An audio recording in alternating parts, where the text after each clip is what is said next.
열왕기상 제18장 36절에서 38절 말씀 함께 합독을 하겠습니다. 함께 읽습니다. 저녁 소재 드릴 때에 이르러 선지자 엘리야가 나아가서 말하되 아브라함과 이삭과 이스라엘의 하나님 여호와여, 주께서 이스라엘 중에서 하나님이신 것과 내가 주의 종인 것과 내가 주의 말씀대로 이 모든 일을 행하는 것을 오늘 알게 하옵소서. 여호와여, 내게 응답하옵소서. 내게 응답하옵소서. 이 백성에게 주 여호와는 하나님이신 것과 주는 그들의 마음을 되돌이키심을 알게 하옵소서 하매, 이에 여호와의 불이 내려서 번제물과 나무와 돌과 흙을 태우고 또 도랑에 물을 핥은지라. 아멘. 우리가 기도할 때 참 중요한 것 가운데 하나가 있는데, 그게 뭐냐면은 우리의 기도가 하나님 앞에 선명해야 합니다. 우리 이를테면은 사람이 이제 눈이 이렇게 시력이 떨어지면 어떻습니까? 그 모든 사물을 보면은 이 사물이 분명하지를 못하는 거죠. 왜 그럴까요? 우리 눈에도 이 조리개 역할을 하는 게 있어요. 이 조리개에 초점이 맞지 않으면은 사물이 이렇게 이중적으로 보인다든지 희미하게 보인다든지 이렇게 선명하게 보이지를 못합니다. 마찬가지로 오늘 우리가 하나님 앞에 기도할 때도 참 중요한 것은 우리의 이 기도의 제목이 있죠. 아마 여러분들 이 밤에 여러분들 다 기도의 제목을 갖고 나오셨죠? 이 기도의 제목. 또 그래서 우리가 하나님 앞에 기도할 때 그 간구하는 그 기도의 이 자세가 하나님 앞에 선명해야 됩니다. 예를 들어서 기도하는데 온갖 우리가 아름다운 미사여구를 총동원하고 이상한 잡다한 어구를 집어넣어 가지고 온갖 말을 꾸미고 언어를 꾸미고 이렇게 하다 보게 되면은 정작 우리가 하나님 앞에 이 기도해야 할, 간구해야 할 이 기도의 이 중심이 하나님 앞에 선명해질 수가 없어요. 또 기도하는 내 자신도 기도하면서 그런 생각을 해요. 내가 지금 도대체 무엇을 두고 지금 기도하고 있는지, 과연 내가 오늘 이 밤에 기도하는 기도의 정말 중요한 어떤 포커스가 뭔지, 우리 스스로도 이 내가 간구하는 이 기도가 선명하지를 못해요. 이런 상태에서, 이런 자세에서 우리가 아무리 기도해도 그 기도가 사실은 응답이 안 될 수 있다 그 말이에요. 예를 들면 보십시오. 사람이 지금 물에 빠졌어요. 자, 여러분, 물에 빠진 사람이 오로지 부르짖는 게 뭐겠습니까? 물에 빠지면, 예? 물에 빠지면 뭐라고 부르짖겠어요? 예? 살려주세요. 사람 살려주세요. 살려주세요. 그밖에 없잖아요. 그밖에 없어요. 물에 빠진 사람이, 예, 오늘 하늘도 푸르고 강물도 힘차게 흐르고 이러면서 이상한 미사여구를 동원해가지고 저를 살려주실래요? 마실래요? 그렇게 말하지 않잖아요. 물에 빠진 사람은 그냥 부르짖는 거예요. 그냥 살려달라고 소리를 지르잖아요. 살려주세요. 나를 살려주세요. 나를 죽음에 이 물속에서 나를 건져달라고, 나를 살려달라고. 오직 물에 빠진 사람은 살려달라는 그밖에 없어요. 예? 또 여러분, 지금 목이 말라요. 목이 말라서 죽을 징에 있는 이 사람에게 뭐가 필요하겠어요? 물이 필요하죠. 이때는 간단해요. 물 주세요. 매일 이거예요. 목이 말라 죽을 징인데 지금 물 한 모금 먹지 못하면은 그냥 죽을 수밖에 없는, 예? 이런 절박한 상태, 간절한 상태가 되면은요, 기도가 분명해집니다. 선명해집니다. 그런데 오늘 우리의 기도가 흐리멍텅합니다. 희미합니다. 왜 그럴까요? 절박함이 없는 거예요. 절박함. 간절함, 절박함. 네. 여러분, 하나님께서 어떤 기도를 들어주시냐? 바로 이런 기도예요. 하나님 앞에 우리가 간절하고 절박하고 정말로 하나님 앞에 우리의 기도가 선명해지는 그 기도, 우리가 보면서 보게 되면은 이런 비유가 있잖아요. 한번 예수님께서 기도해야 할 그 자세에 대해서 가르치시면서 불의한 재판관 앞에 소원을 아뢰는 한 과부 이야기를 합니다. 그렇죠? 이 과부는 정말로 참 억울한 일을 당하였어요. 그런데 이 문제를 해결할 자는 그 도시에 자기가 살고 있는 동네에 그 재판관밖에 없어요. 이 재판관이 재판을 잘해줘야 되니까. 그런데 알고 보니까 이 재판관은 불의한 재판관이에요. 돈만 알고 이득만 취하는 그런 참 인간답지 않는 그런 재판관이에요. 자, 그런데 보세요. 그 재판관이지만은, 그런 재판관이지만은, 그런 인간이지만은, 이 과부가 어땠습니까? 밤낮 그에게 찾아가서 나의 억울한 소원을 들어달라고, 나의 억울함을 해결해 달라고, 밤낮으로 가서, 밤낮. 나중에 그러니까 이 재판관이 나중에는 어떻게 해요? 귀찮아하고, 도저히 저 여자 때문에 귀찮아가지고 살 수 없을 정도가 되었어요. 그러니까 그 불의한 재판관이지만은 그 간절히 부르짖는 그 여인의 소원을 허락해 주었다고. 그렇게 예수님께서 우리가 어떤 자세로 하나님 앞에 기도해야 하는 것을 그 비유를 통해서 우리에게 교훈하신 바가 있습니다. 여러분, 오늘 우리 성도들 마찬가지입니다. 하나님 앞에 우리가 기도할 때 정말 간절한 마음, 갈급한 심정으로 우리의 기도가 하나님 앞에 선명하게 그렇게 내어놓는 이와 같은 기도의 자세가 중요하다는 겁니다. 오늘 보면 여러분 엘리야를 봐도 그렇습니다.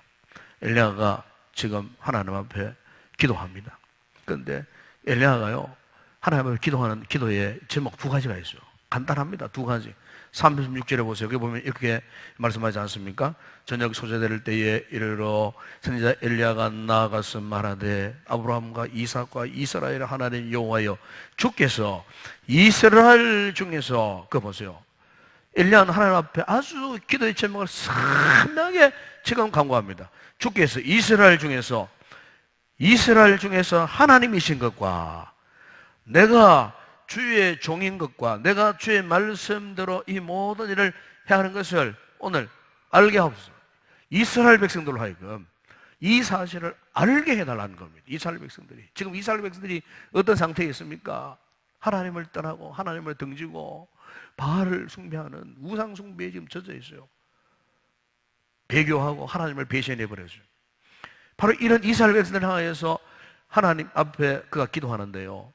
여호와가 참 하나님 되심을 알게 해달라는 겁니다. 여호와가 참 하나님. 이 백성들이, 이 무죄한 백성들이 보는 앞에서 오늘 이 시간 주의 제단에 불을 내려주심으로 하나님이 진짜 하나님이 참 하나님인 것을 알게 해달라. 그리고 또 하나는 뭡니까? 내가 주의 종인 것과 그리고 내가 지금 하나님의 뜻대로 지금 이 일을 행하고 있다는 사실을 무지한 백성들로 하여금 알게 해달라고. 제가 지금 하고 있는 이 일은 내 뜻이 아니고 내 계획이 아니고 하나님의 뜻을 나타내시려는 그런 목적이었다고 하는 사실을 저 백성들로 하여금 알게 해달라고. 그러면서 여러분 또 37절에 보게 되면요, 이까한 사실을 거듭 또 기도합니다. 보세요. 여호와여 내게 응답하옵소서. 내게 응답하옵소서. 이 백성에게 주 여호와는 하나님이신 것과 주는 그들의 마음을 되돌이키심을 알게 하옵소서. 무슨 말입니까? 여러분 여기에 이스라엘 이 백성들 하여금 여호와를 하나님이다라고 하는 사실을 다시 알게 하기 위해서 보세요. 이스라엘 백성들의 마음이 하나님께로 돌아오게 해달라고. 저들의 마음이 하나님께로 되돌아오게 해달라고. 예? 다시 말하면은 하나님 참 무지한 이스라엘 백성들의 마음을 열어서 저들이 하나님께로 돌아오도록. 여러분 엘리야가 왜 이런 기도를 했겠습니까? 세상의 다른 나라들은요, 다른 열방들은 왕이 임의적으로 통치하는 나라입니다. 이게 세상 나라 통치 방법이 그렇습니다. 세상 나라, 지금 이스라엘 중심으로 보면은 주변에 뭐 온갖 나라들이 많잖아요. 블레셋부터 해가지고 온갖 가난한 족속들의 이 소수 종족들이 많잖아요. 그 종족들은 특징은 뭐냐? 다 인간이 통치하고 인간이 다스려가는 그런 나라예요. 물론 지금 이스라엘이 왕정 통치지만은, 그러나 왕을 누가 통치하고 다스리고 있느냐 하면은 전능하신 하나님이 왕을 통치하고 다스려가는 거예요. 그 이 말은 이스라엘이라고 하는 이 백성들의 독특성은 결국 뭡니까? 하나님이 다스려 가시는 거예요. 내가 임의적으로 왕이, 어떤 권세자가, 어떤 권력 가진 자가 그 나라를 통치해 가는 것이 아니에요. 하나님이 그 민족을 통치해 가시는 거예요. 엘리야는 이것을 분명히 알았어요. 그래서 이스라엘 백성들이 마음을 돌이켜서 하나님께로 돌아와서 하나님의 통치를 받는 백성들이 되게 해달라고. 여러분, 이 같은 사실은 오늘 우리의 신앙생활에 있어서도 마찬가지예요. 여러분, 오늘 우리의 이 기도의 이 제목 가운데 최고로 우선적으로 해야 할 이 기도 제목이 뭔 줄 아십니까? 우리 삶의 목적, 우리 삶의 종국적인, 궁극적인 목적은 뭡니까? 오늘 우리가 결국에는 하나님의 다스림을 받는 거예요. 주님의 다스림을 받는 거예요. 즉 우리의 삶의 주권이 하나님께 있다는 사실을 인정하는 거예요. 네? 여러분, 오늘 우리의 간구와 기도 가운데에 이것이 우선되지 못하면요, 우리의 기도는요, 결국 저 갓바위 올라가갖고 갓바위 앞에 기도하는 저 타종교, 이방 종교 있는 것과 비슷한 거예요. 그 기도는. 네. 그 갓바위의 부처는 죽은 사신이잖아요. 네? 그럼 우리는 살아계신 하나님 앞에 기도하는 거 아니겠어요? 지금도 우리의 간구를 들으신 하나님, 기도를 들으신 하나님. 그래서 여러분, 사도행전 2장 30절에 보시면 사도 베드로가 설교하는 내용 가운데 이런 설교를 했어요. 이스라엘 백성들을 향하여서. 그런즉 이스라엘 온 집이여 정녕 알지니 너희가 십자가에 못 박은 이 예수를, 그 뒤에 중요한 말씀을 합니다. 너희가 십자가에 못 박아 죽인 이 예수를 하나님이 주와 그리스도가 되게 하셨느니라. 여러분, 우리 이 말씀 좀 분석해 볼 필요가 있어요. 베드로가 왜 이런 말씀을 했을까요? 너희가 십자가에 못 박은 이 예수를 하나님이 주와 그리스도가 되게 하셨느니라. 여러분, 이번 주간 고난 주간인데 제가 이제 새벽마다 십자가 메시지를 계속 전거를 했어요. 제가 왜 이 메시지를 한 주 동안 이것만 계속 말씀드린 줄 아십니까? 여러분, 오늘 우리의 신앙생활에서 누구든지, 여기 여러분들 가운데 누구든지 예수가 그리스도가 되시는 사실을 안 믿는 사람, 부정한 사람 아무도 없어요. 그렇죠? 이 그리스도란 말은 무슨 말입니까? 구원자, 나를 구원하시, 구원자란 뜻이에요. 메시아. 이 구약의 의미에서는 메시아, 신약에서는 그리스도, 구원자란 뜻이에요. 아마 여러분 가운데 지금 예수님이 나를 십자가에서 피 흘려 돌아가셨고 나를 구원해 주셨다는 사실을 안 믿는 분이 있습니까? 손 들어보세요. 그러면은 보따리사가 집으로 가세요. 앉을 자격이 없어요. 무슨 말입니까? 우리는 다 믿어요. 예수님이 나의 구원자 그리스도라는 사실을 우리는 압니다. 알고 믿고 있습니다. 그렇기 때문에 우리는 다 구원받은 하나님의 자녀 백성들이에요.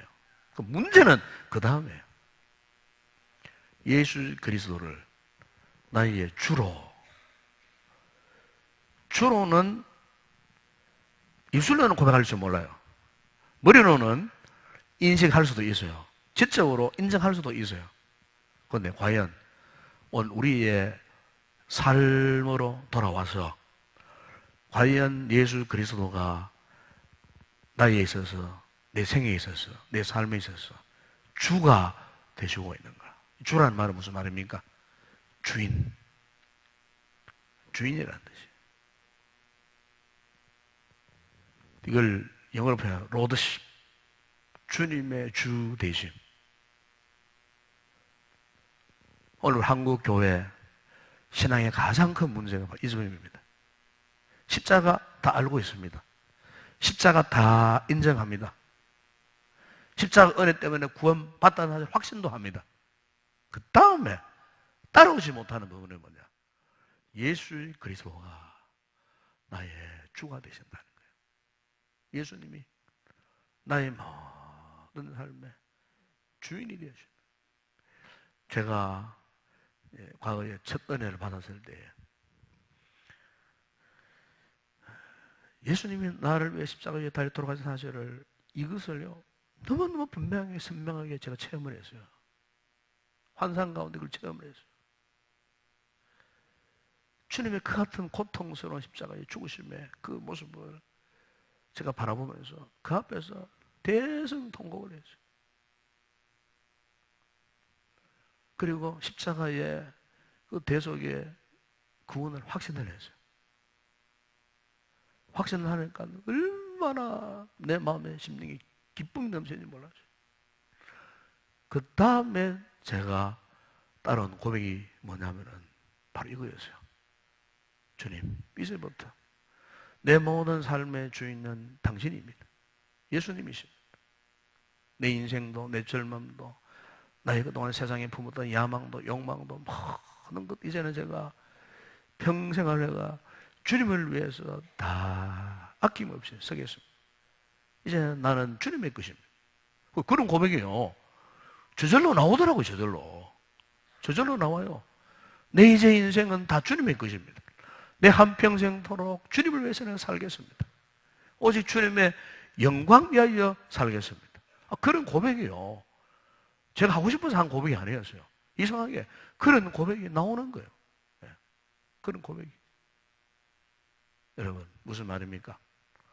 우리가 하나님께서 우리에게 주시는 진짜 중요한 은혜는요, 이거예요.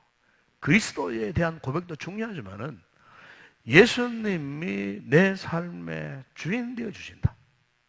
우리가 왜 십자가의 사건을 묵상을 합니까? 왜 우리가 십자가의 사건을 기억하지 않으면 안 됩니까? 마지막 최종 목적은 바로 십자가에서 나를 위하여 달려 돌아가신 예수님을 나의 주인으로 이제는 모시고 살겠다라고 하는 이와 같은 믿음의 각오와 다짐과 그리고 의지와 실천이 필요하다는 말이에요. 오늘 여러분들 오늘부터 그렇게 사실 수 있겠습니까? 예? 한번 아멘해 보세요. 이렇게 사실 수 있겠습니까? 예, 우리 아멘이 나와야 돼요. 아멘이 나와야 돼요. 예. 십자가 사건 이야기 모르는 사람 누가 있습니까? 저 안 믿는 사람 다 알아요. 예수가 십자가 위에서 일부에 죽었다 하는 이야기 저 불신자들 다 알고 있습니다. 그러나 그들이 모르는 게 하나 있어요. 바로 그 예수님이 오늘 우리 인생의 삶의 주가 되신다. 주인이 되어주신다. 즉 우리의 삶을 통치하고 다스리고 계신다. 여러분, 우리가 이 사실을 믿는 성도가 되면은요, 주님 앞에 순종하고 복종하고 충성하고 주님이 원하시는 것이 무엇인지 그 목적을 분명히 알고 그 목적대로 이제 내 인생의 방향을 바꾸어 살아갈 수가 있어요. 네. 여러분, 우리 성경에 보게 되면은 사울왕과 이 다윗의 경우를 보게 되면은 그래요. 이스라엘 첫 번째 왕이 사울왕이잖아요. 네? 그런데 사울과 다윗의 그 외모만 비교해봐도 다윗은 사울을 못 따라옵니다. 본래 사울은 기골이 장대하고 키고 키도 크고 인물도 좋고 희선하게 잘 생겼고 그리고 이 재능이 출중했던 그런 인물이었어요.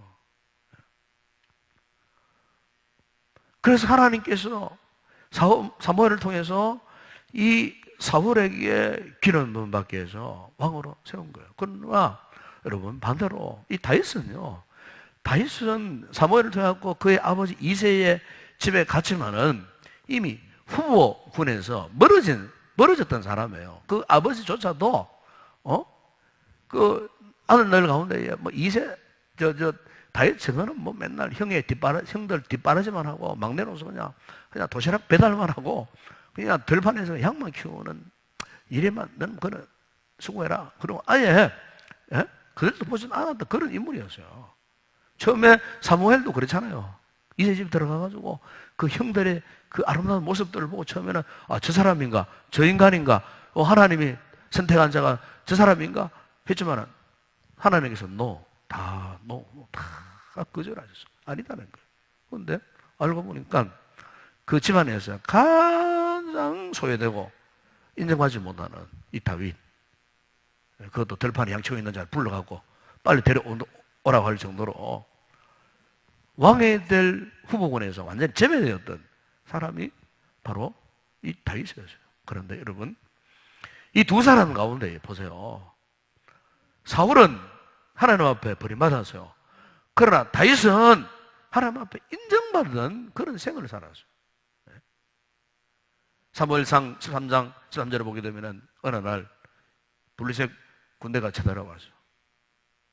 사울이 전쟁에 참여하기 전에 제일 먼저 하나님 앞에 예배를 드리는 예가 있었어요. 그런데 예배를 드리고 이제 전쟁에 출전을 해야 되는데 선지자가 사무엘이 보이지 않는 거예요. 얼마나 다급한 그런 순간이었겠어요.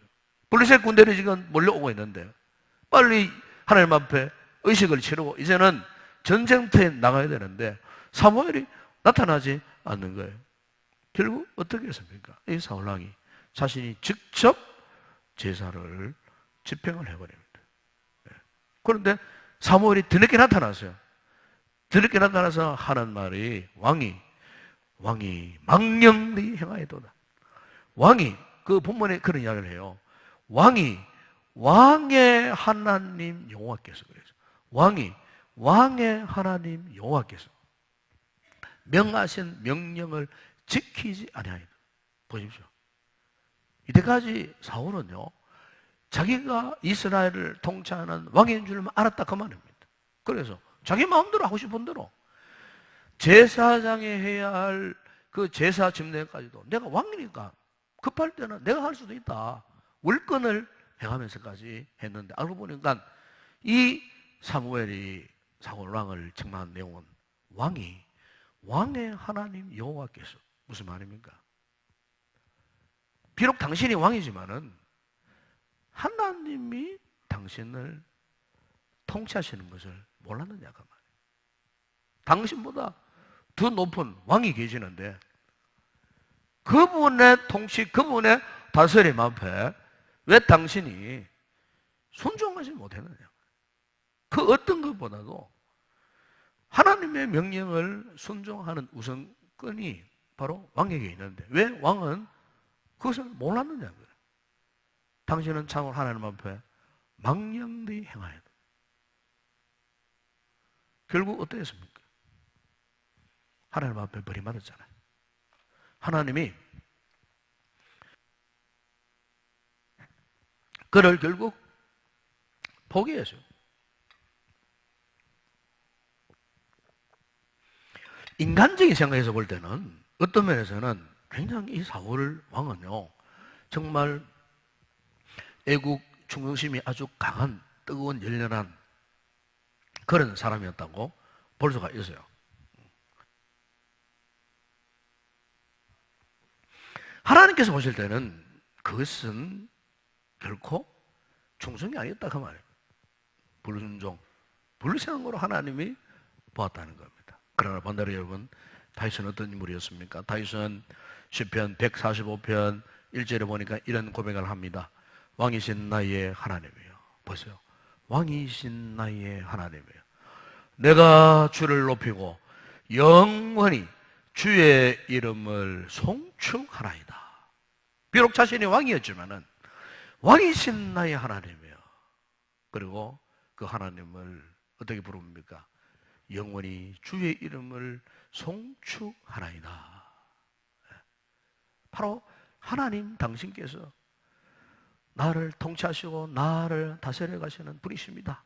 왕이지만은 그는 결코 하나님 앞에 교만하지 아니하고 오히려 하나님 앞에 자신의 왕됨을 부인하는 하나님이 나를 통치해 가시는 진정한 왕이십니다. 이것을 다윗은 고백을 했다는 것. 그러니 하나님께서 너는 과연 내 마음에 합한 자로다. 예? 하나님께서 다윗에게 엄청난 은혜를 부어주시는 모습을 우리가 성경에서 볼 수가 있습니다. 여러분 오늘 본문에 엘리야 역시도 그러했습니다. 하나님께서 이 백성을 다스리는 것이 그에게는 소원이었습니다. 하나님 앞에. 왜 850명의 바알 아세라 선지자들과 이 갈렙산 정상에서 허구한단 말이지. 하늘에서 불을 내려달라고 말이지. 이런 제단을 쌓고 이런 행위를 했겠습니까, 여러분? 그건 다름이 아니에요. 하나님, 이 백성들, 이 무지한 이 백성들이 하나님이 이 백성들, 이스라엘 백성들의 왕이심을, 진정한 왕이심을 다스려 가시고 통치해 가시는 하나님이심을 알게 해달라고. 하나님 앞에 다른 것 구하지 않고요. 하나님 앞에 간절히 이렇게 하나님 앞에 선명하게 부르짖고 기도했던 그 엘리야의 마음을 하나님이 아시고 오늘 본문에 보세요. 본문에 보시면은 어떻게 했다고 말씀합니까? 38절에 이에 여호와의 불이 내려서 번제들과 나무와 돌과 흙을 태우고 또 도랑의 물을 핥은지. 이방 죽은 사신들을 믿었던 선지자들은 하루 종일 부르짖고 광란의 시간을 보내지만 그들은 전혀 응답이 없었습니다. 그런데 보십시오. 살아계신 하나님, 우리의 삶을 통치해 가시는 왕이신 하나님, 우리의 삶의 주인 되시는 그 하나님 앞에 엘리야가 간절한 마음으로 선명하게 기도했을 때에 하나님께서 그 제단에 이렇게 불을 내려주십니다. 복음서에 보시면 어느 날 소경 바디메오가 주님을 찾아왔잖아요. 찾아왔을 때 주님께서 하신 말씀이 있어요. 내가 너에게 무엇을 해주기를 원하느냐 이러니까 이 소경 바디메오가 뭐라고 즉시 응답했습니까? 보기를 원하나이다. 보기를 원하나이다. 결국 주님께서 그 소경 바디메오의 눈을 열어서 보게 하셨잖아요. 여러분 오늘 우리가 하나님 앞에 기도하실 때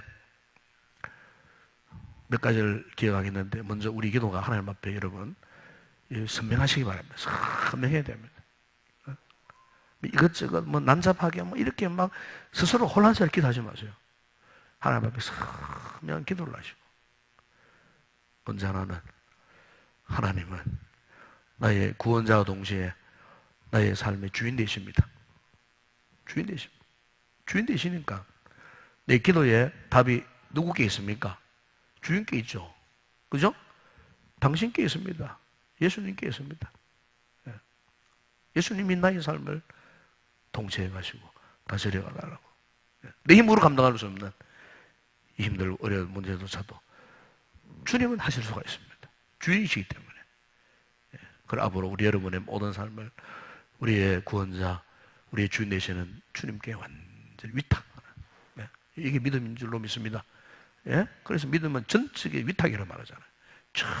전적으로 위탁. 할 수 있는 사람은 예수님이 구원자뿐만 아니고 나의 삶의 주인이라고 확신하는 그 사람은요, 우리 모든 삶을 송두리째 다 위탁할 수 있습니다. 오늘 밤에 이 믿음으로 주님 앞에 기도하다가 놀란 은혜를 듣는 그런 성도들 되기를 주의 이름으로 축원합니다.